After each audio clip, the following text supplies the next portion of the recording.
I'm Susan, a 50-year-old wife who juggles home duties and a job at a big company.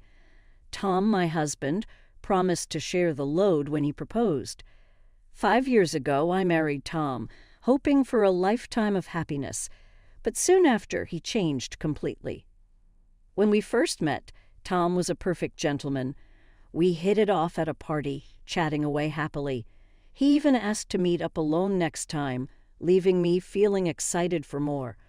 When we started dating, I learned he had a son named Mike from his previous marriage. Mike was in 5th grade then, and I had dinner with him a few times. He was a bright and nice kid, just like his father. A year later, Tom proposed to me, and I decided to open up to him. I work part-time and live with my parents, I confessed. Actually, the company I joined right out of college was a nightmare, and it wrecked my health.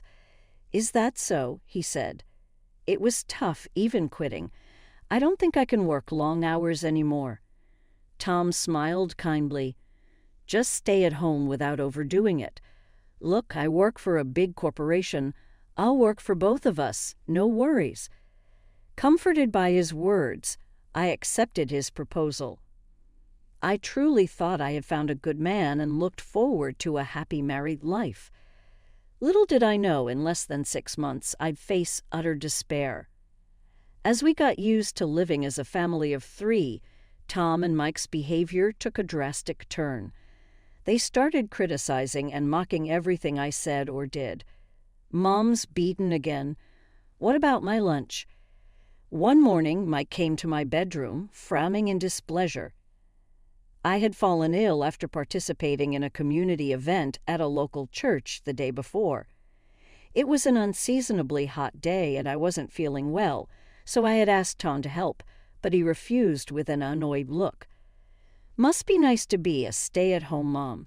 You can slack off all year, he said. It's my rare day off, let me rest. I understand pushing myself to attend had resulted in being unable to get up the next morning. I'm sorry, Mike. I couldn't prepare your lunch, so please buy something from Walmart, I said, handing him the money. Mike grumbled discontentedly. Mom, can't you at least make a decent lunch? You're always taking shortcuts with frozen stuff or leftovers from dinner. His words stung me deeply. Don't blame your mom, Mike, Tom chimed in passing by in the hallway with a half-smirk. With the effort she's saving on lunch, I bet dinner is going to be extravagant, right? Should I expect something fancy, like roast beef or maybe crab and salmon roe shipped directly from Maine? I'm looking forward to it. As a full-time housewife, you've got plenty of time to spare for dinner, right? You're not sleeping all afternoon, I hope. And make sure to do the house cleaning thoroughly, no slacking off. Both of them chuckled at my exhausted state, threw out their unreasonable lines, and left. There's no way I can prepare such a luxurious meal lying in bed. I stared at the ceiling and let out a heavy sigh. The reason is simple. Tom is incredibly stingy. Despite being a department head in a major corporation and earning a substantial salary, the allowance he gives me is ridiculously meager. It's my salary, so why should I let my wife manage it? He argued. After we got married, I didn't oppose him quietly complying. I believed that as long as the household finances were managed properly, it didn't matter who was in charge. Then Tom started spending money recklessly. It's necessary for work. Social drinking is a business expense. It's essential, he'd say. While he splurges on expensive clothes and watches for himself, he makes a fuss even if I spend $1 on a snack, insisting that a housewife doesn't need pocket money. I have to report to Tom and get permission for every expense, whether it's a trip to the salon or buying clothes. One pair of jeans should be enough, right? You're buying another one. I need a warm one for winter. Fine, but buy it cheap. And I want to get a haircut. Can I go to the salon every 2 months to maintain my hairstyle? Huh? What's the point of you dressing up? Keep your long hair as it is. Then you only need a haircut every 6 months. I won't allow it. So I'm only allowed to buy cheap makeup from dollar stores. Even when I plead to change to better products because my skin is getting rough, he doesn't listen. Furthermore, the household budget he gives me is of the average.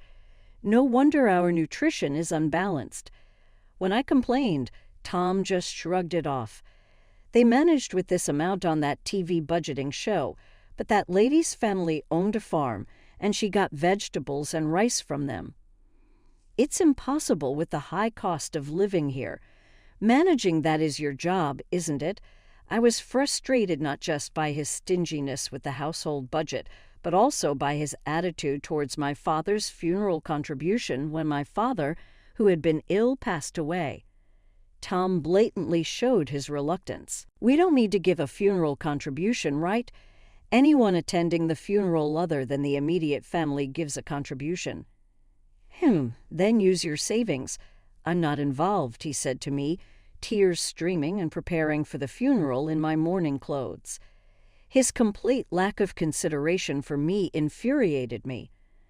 I don't intend to ask for your contribution, so don't worry. Good, but wait, do Mike and I really have to go? It's going to ruin our long weekend. Such a drag, really, Dad. I was planning to play a new video game. Though they complained, I never doubted they would attend. However, when Tom and Mike finally showed up late, they didn't greet my mother or relatives. My exhausted mother didn't have the energy to criticize them, but my relatives were furious. What's Tom thinking? It's too cold-hearted for his father-in-law's funeral. And Mike, after receiving so many gifts and money from your father.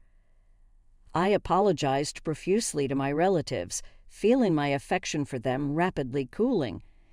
Tom, in his stylish suits, and Mike, attending a prestigious private university, were popular in the neighborhood as a handsome father-son duo.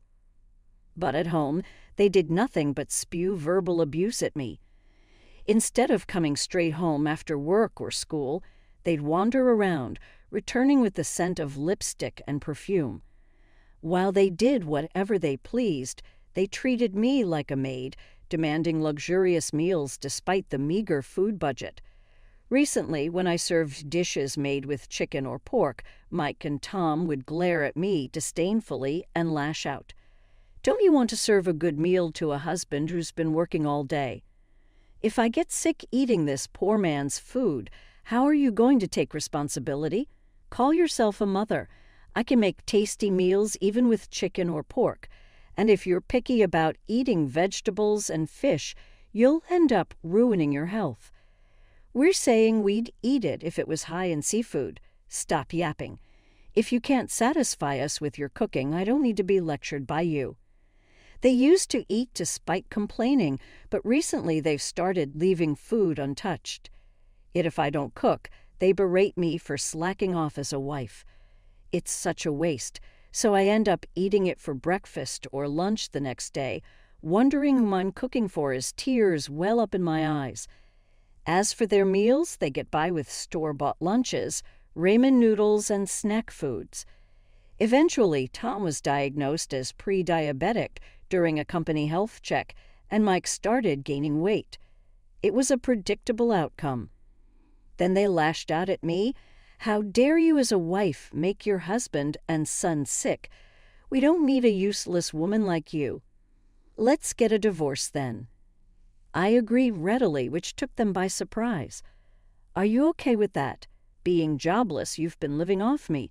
How will you survive now? Don't worry about me. I'll sign the divorce papers later and send them to you. Just leave my stuff until the movers come to pick it up. Nobody is going to take your junk, Tom sneered. Ah, you'll regret leaving a handsome, high-earning guy like me. You won't find another kind husband who'd let you be a housewife with 3 meals and naps, right? You've been living in luxury off Dad's money. You'll struggle now. Well, I packed my clothes in a suitcase. Tom and Mike kept ranting. I envied how highly Tom thought of himself during our dating days. This overconfidence seemed shining and confident. You're going back to your mom's, right? Say hi to her. Living on her pension, you too will be living the poor life. "Hey, Mike, I bet they'll end up on welfare." Tom's prediction made Mike laugh out loud. "You already reek of poverty. Combined with Grandma, they'll be the ultimate pair." The recent funeral was so stingy it felt like poverty was seeping in. I thought the same. Call it a family funeral or poor man's funeral. I want a grand event. Mike got it, Dad, but for us, poverty's like a different world, with Dad in a major corporation and me at a prestigious university. I was boiling with anger at their audacity, but realized it was pointless to react and let it all slide. Returning home, I confided in my mom, who lowered her voice. I sensed something was off with Tom and Mike at the funeral, but I didn't want to intrude too much into my daughter's family. Plus, with your father's illness, I know you couldn't speak up. I'm sorry for suddenly showing up. It's fine. I've been lonely without someone to talk to. Why don't you stay here? Thanks, but once I get my job on track, I'm planning to move to an apartment. While I appreciated my mom's concern, living together might make me too dependent. Living nearby and visiting occasionally seemed the right balance. Tom and Mike mocked me for being jobless, but in reality, I'd been working from home. It all started with my budget cooking blog receiving many positive comments. I boldly launched a cooking website, which quickly gained a readership and became popular online. Then an editor from a major publishing house approached me, and now I'm slowly preparing to publish a cookbook. Thanks to this, I've been too busy to dwell on the divorce, and days flew by.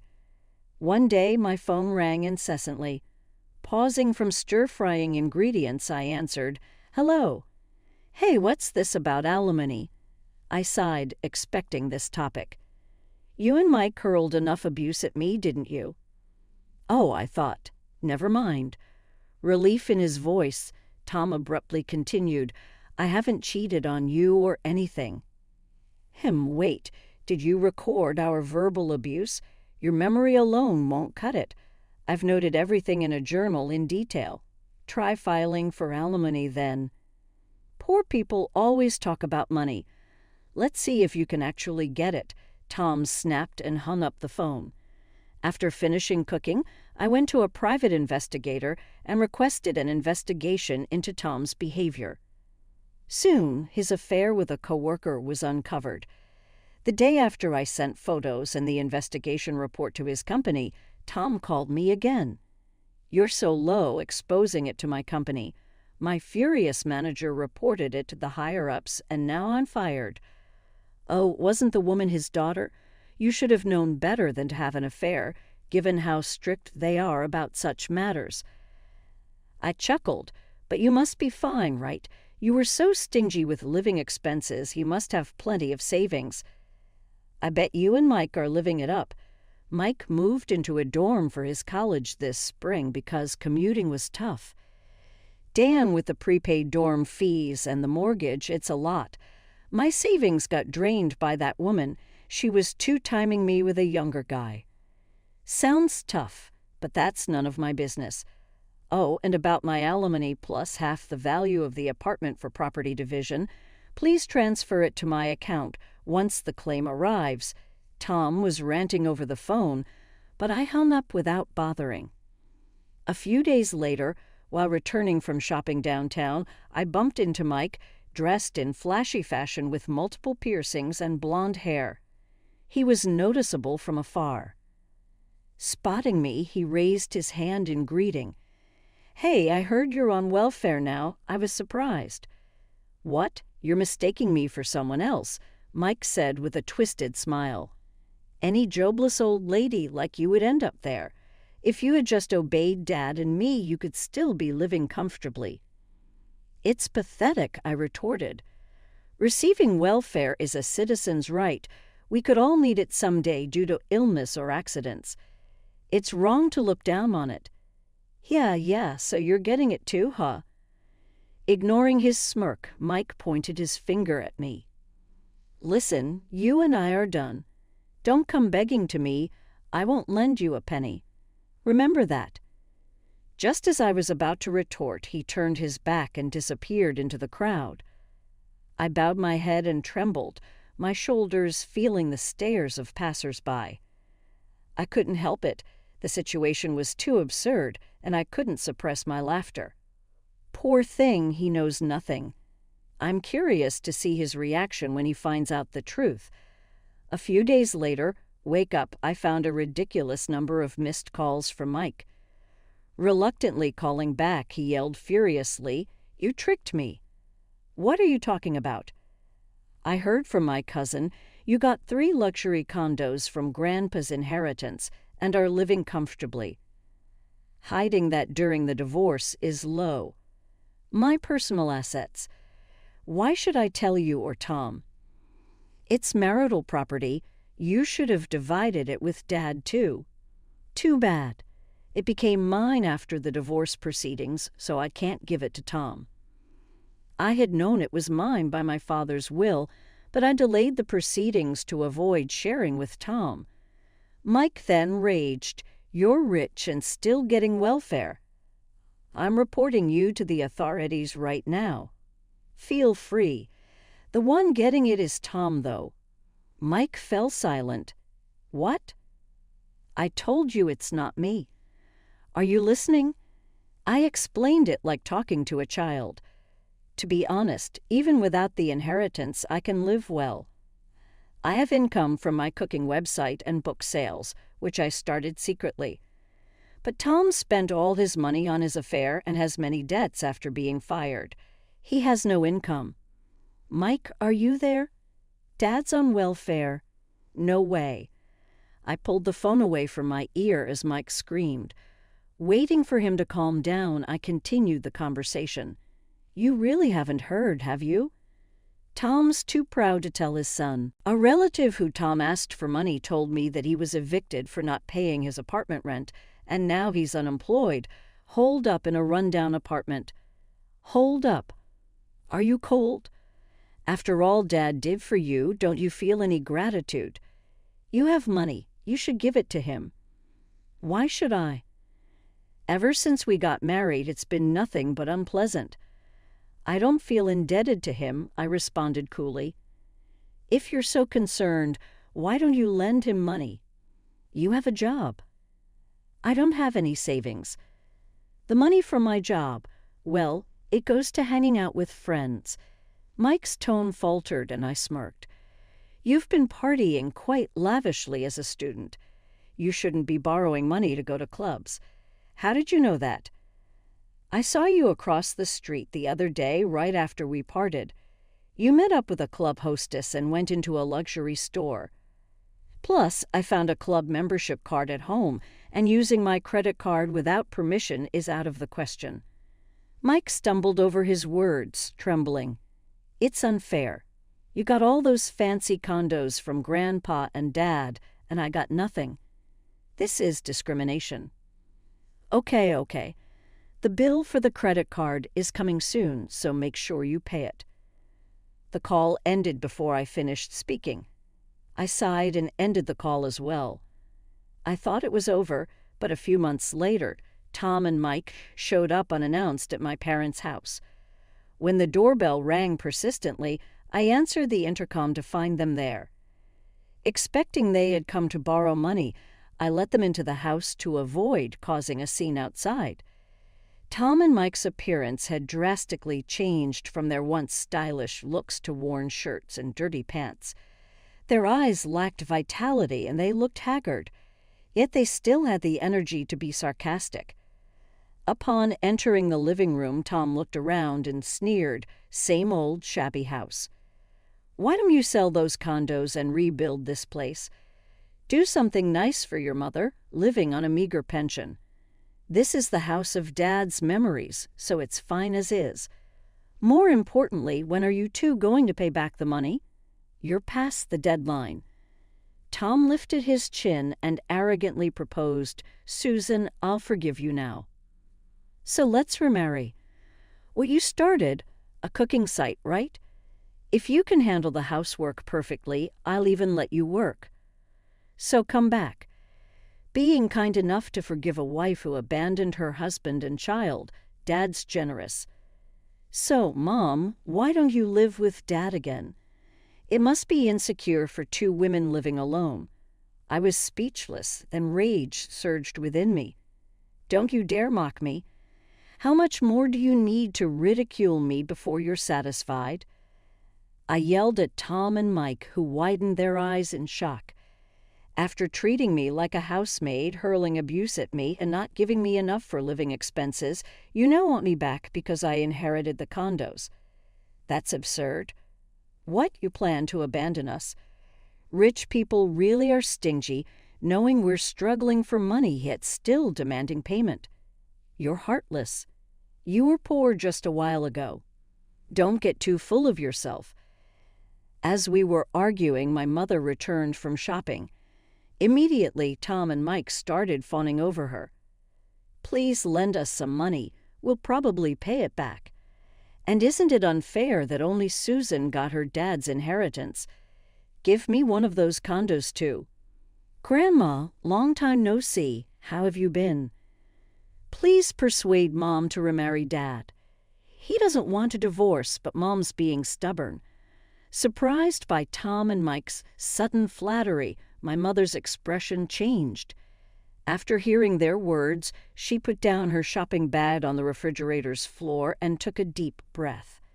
So shameless, both of you. What do you mean, learn some shame? She exclaimed loudly. Tom and Mike were taken aback, understandably confused, as my mother usually spoke softly. She glared sharply at them and sternly said, I've heard everything about the divorce from Susan. How dare you show up here like this? Oh, come on, Susan's exaggerating. You should hear our side. Yeah, Grandma, Mom tends to lie quite a bit. I remember very well how you both behaved at my husband's funeral. My mother interrupted, continuing in a stern tone. You arrived late, didn't greet me or the relatives, and just yawned throughout the service. You left before the coffin was sent off. After behaving like that, you have the nerve to ask for his inheritance. She drove Tom and Mike to the entrance, glaring fiercely at them. We're strangers now. Don't you ever come here again. If you do, I'll call the police. She pushed them out, still in their socks, threw their shoes at their feet, and locked the door immediately. Eventually, Tom, who had been reluctant to pay me, transferred the money to my account, advised by his lawyer that a lawsuit would cost even more. However, since he hadn't found a job since being fired, his parents had to cover for him. After hearing about his situation from relatives, they visited my parents' home, apologizing for the trouble Tom caused. After giving up on finding a new job, Tom returned to his hometown under the pretext of helping out with his family's farm. However, the reason for his divorce became common knowledge throughout the village, and people, from little kids to the elderly, would point and laugh at him while he helped in his parents' fields. Ah, there's stingy Uncle Tom. Even with a degree from a prestigious university and a job at a big corporation, he's no good. If his wife leaves him because he's so rotten, the reason for his previous divorce was also his reckless spending. He'll never change. Being ridiculed by the folks in town is infuriating. Remar to show them up. I got so fed up with these persistent messages, but I blocked Tom's contact. His affair partner had already dumped him, as it seems the end of money meant the end of their relationship. I tracked down this affair partner using a private investigator and made sure they paid alimony properly. As for Mike, I made him reimburse the money he had recklessly spent using my credit card. Although he was enrolled in a prestigious university and was on track to follow in his father's footsteps as an elite, his constant skipping of classes to hang out led to him dropping too many credits and being expelled.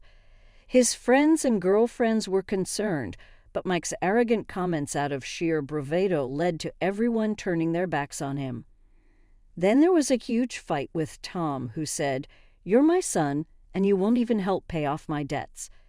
Now they're apparently estranged. Mike lives alone in a small apartment, making ends meet with part-time jobs. Unable to freely buy things and having to cut down on living expenses despite having an income, he's subjected to daily sarcasm. But that's all in the past now, and I feel refreshed as my cooking website is doing well, and I'm about to publish a book. I've moved to the top floor of a high-rise condo, which is part of my father's inheritance.